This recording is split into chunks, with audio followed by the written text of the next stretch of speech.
So, what's the future of the Catholic Church?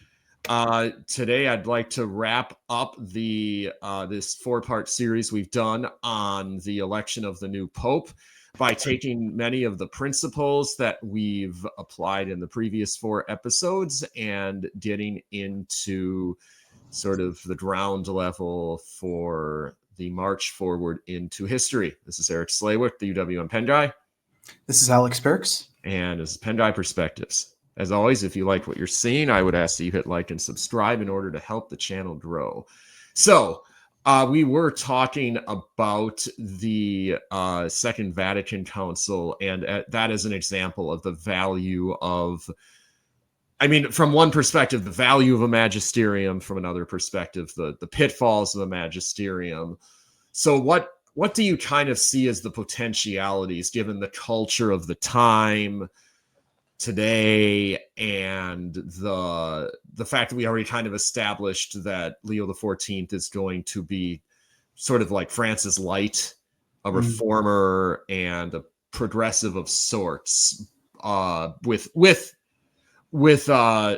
sort of a restraint that perhaps Francis did not practice. What do you kind of see about kind of taking all the principles we've discussed? Where do you see those principles applying going forward?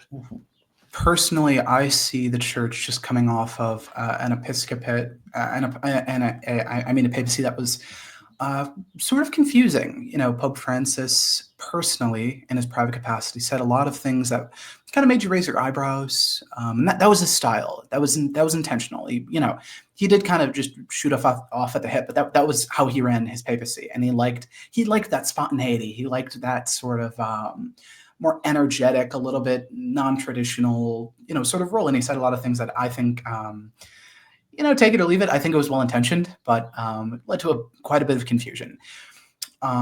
We have seen very little of our new Holy Father, but what we do know is that personally, he has a history of missionary work. He has history as an Augustinian. So, we have religious orders in the Catholic Church. Each religious order sort of has a different emphasis or pursuit. Augustinians have a deep love for scripture, that kind of more scholastic, more meditative, but still deeply, have that spirit of evangelization. So, I don't know a ton about, the Augustinian charism, but, it's definitely not super contemplative, super active, somewhere in between, right? Augustinian, native of Chicago, an American Pope. We never thought that would have happened in our lifetimes, 100 years from now, maybe, but no one was even mentioning Prevost as an option because Americans not even imagined would be elected. But the College of Cardinals surprised us all. Top 5 major candidates. He maybe didn't crack. He maybe cracked top 10. And so I was expecting even more of a Vatican insider, so to speak, even more of a Francis an emphasizer. And instead we got someone who wasn't, Pope Francis's, maybe one of Pope Francis's a close inner circle, someone who is in the Curia, who is in the Vatican high ups, but he's not number 2, number 3, number 4. He's maybe top 10-ish kind of sort of. So what are we seeing from Leo?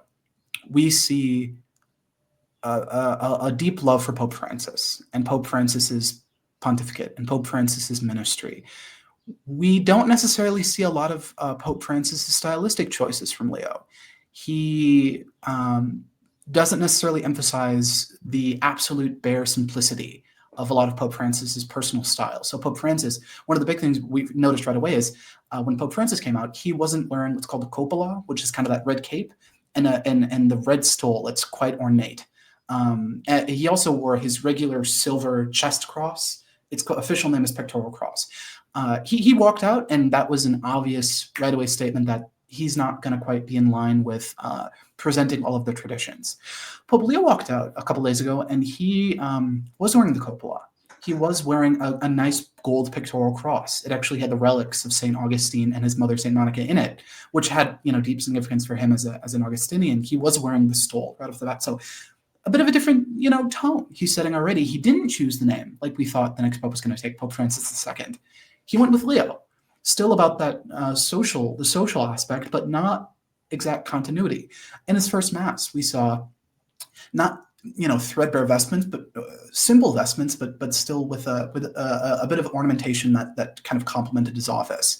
We're seeing several things right away that says he's going to be a different kind of Pope than Pope Francis, and what we're hoping for is that heart that Francis had, the love for marginalized groups, but with maybe a little bit more clarity, less off the cuff random statements that might scandalize the faithful, and maybe a little bit more friendly to tradition. We saw a little bit more Latin in his. Pope Francis didn't seem to like or understand the Latin Mass, but Pope Leo, we're hearing rumors that personally, in his own private chapel, and at least one time officially, he has personally celebrated the classical Roman rite, as it might be called. So we'll see. We'll see. His statements have been in the same line as Francis, but with a little bit more emphasis on the promulgation of the gospel.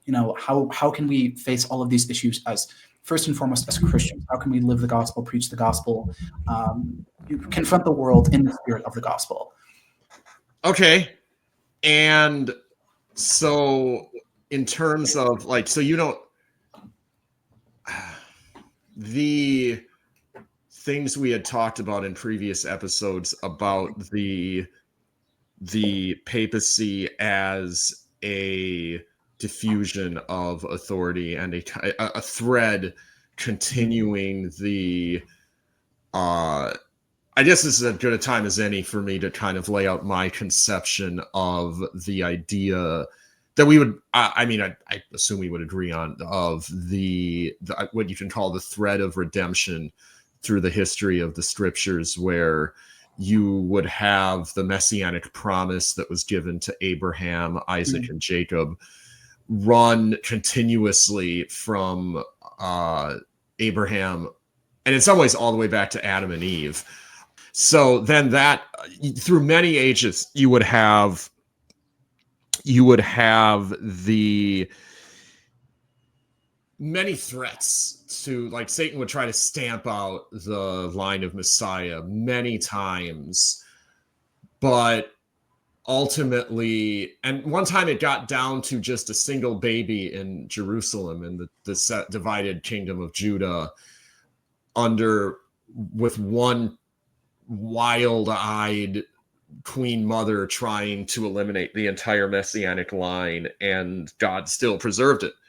And when you get to the genealogies in the Gospels, for example, you have a lot of names in there that we have no record of, because these ordinary sort of people were just one after another leading to the bringing forth of God's Son into the world. And Satan tried and tried. He huffed and he puffed, and he could not blow the house down. And it was a rocky course, but the ship stayed on course and arrived safely at the harbor. Christ was born, lived, died, atoned for sins. That now salvation is available to all peoples of the world. Is this kind of, because that everything you said about your expectations about Leo, I would say and everything you've said throughout these 4 episodes have this undercurrent of the thread continuing as much as the devil tries to knock it down. Is that kind of the right conception? Yeah, I'd say so. Okay. So, because I'm not an expert on papal history, but I know there have been times when there were popes who engaged in gross immorality, popes who were basically secular warlords, popes who did all sorts of nasty things. And that, so basically your argument is that the thread continued, that they didn't do anything in their magisterial capacity that undermined the foundations of the church. Precisely. And honestly, the interesting thing is that, the secular warlord popes, they definitely didn't do anything in their magisterial authority, because they barely did anything as bishops. they basically just used the office as a a means to an end. So in that sense, everything was fine. And then we get instances where, I mean, the Pope isn't really concerned with temporal power. Not that he has terribly much temporal power, but he's more concerned with maybe speaking on things that are a little bit closer to the heart of social teaching of the church. Nothing crazy, and it's all the big topics that really kind of concern everyone now, that the Pope is also concerned with, and that the papacy is now trying to lend a voice to, for better or for worse. Maybe popes in the 1200s weren't talking about sanitation of the river Tiber or anything like that, or whatever it have you. But now the Pope is very vocal and interested in speaking about more social things, again, for better or for worse. Okay, so this is, in the Catholic way of thinking, this is essentially, with that idea of apostolic succession, this is what all Christians would basically imagine if the Apostle Peter or the Apostles Peter or Paul were living today. You're saying that this is the role they would exercise in the modern day. Precisely. And you might have Peter or Paul saying some things that are like, all right, we'll leave that off to the side for now. And you might have think, Peter and Paul saying, okay, as Peter, I'm telling you, I'm kind of binding you to this particular thing, whatever it may be. A situation has arisen that I need to speak extremely clearly and with all the authority that God has given me. So it just depends on the particular instance. Okay. Interesting.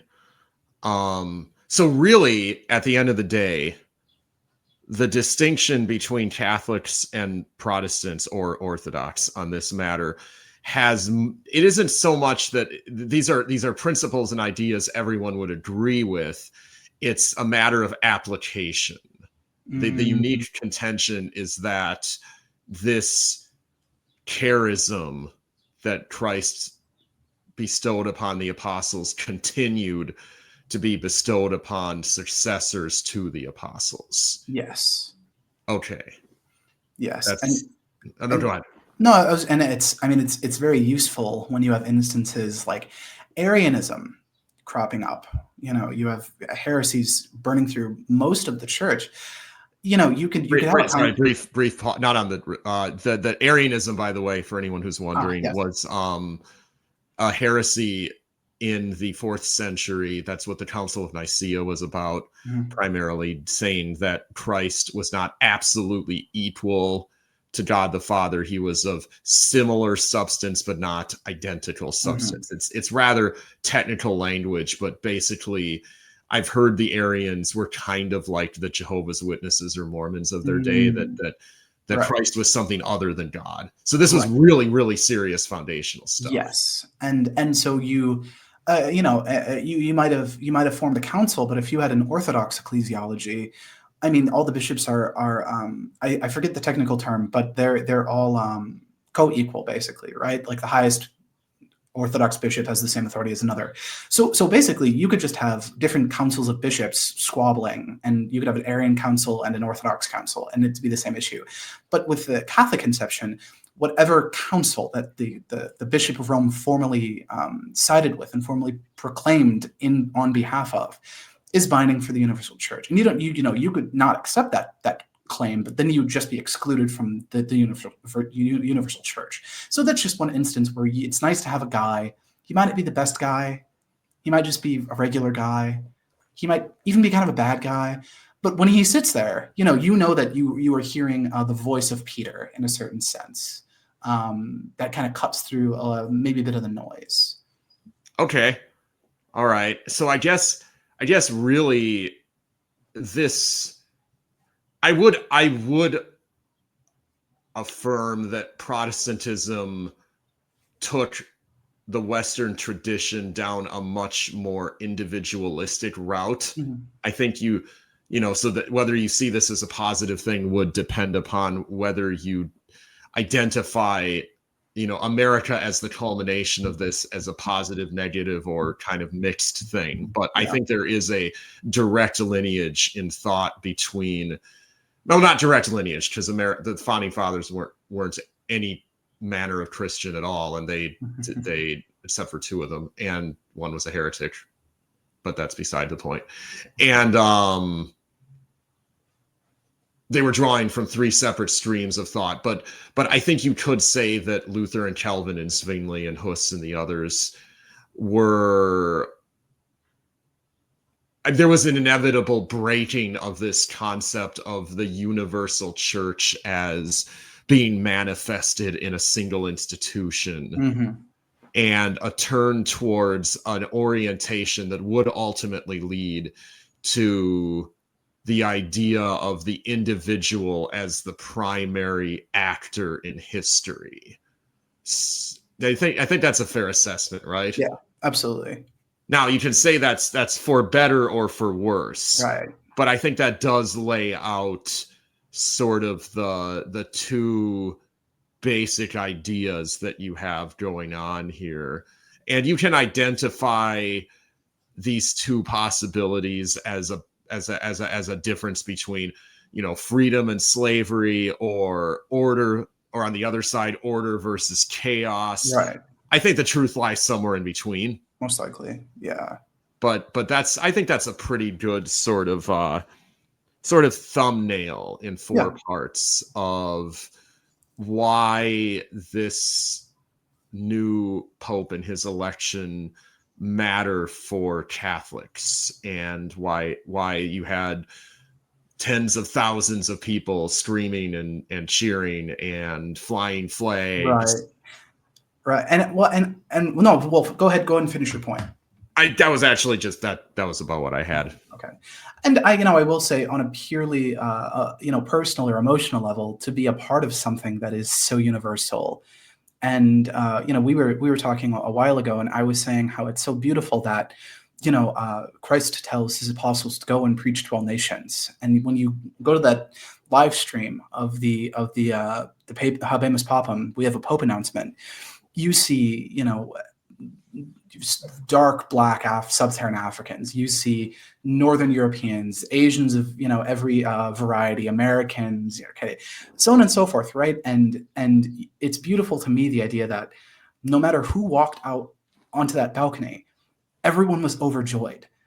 And everyone calls the Pope, not the Bishop of Rome, but the Pope, Papa. A Papa Franciscan was our last Pope, and a father. And I think that's beautiful. Just on a purely personal or emotional level, to see this universal institution, and no matter who it is, think about this. Our current Pope is an American Peruvian, with Spanish mother, and dad was in the military. Our late Pope Francis was an Italian Argentinian. The Pope before that was a German who actually, served in the Hitler Youth. Strangely enough, the Pope before that was a Polish kind of exile from communism, so on and so forth, right? So I do think it is beautiful, and it was beautiful being a part of this universal experience. And when you're sitting there and you're waiting, and you see that white smoke, and you can say with everyone in the world, Habemus Papam, we have a Pope, and just a deep note of why the secular media cares so much. I kind of get it. It's an old institution. It's kind of it's antique, and it's kind of neat to watch this. The wheels turn on the bureaucracy. I get it. I understand that a lot of secular people are like, why are we putting so much emphasis on this?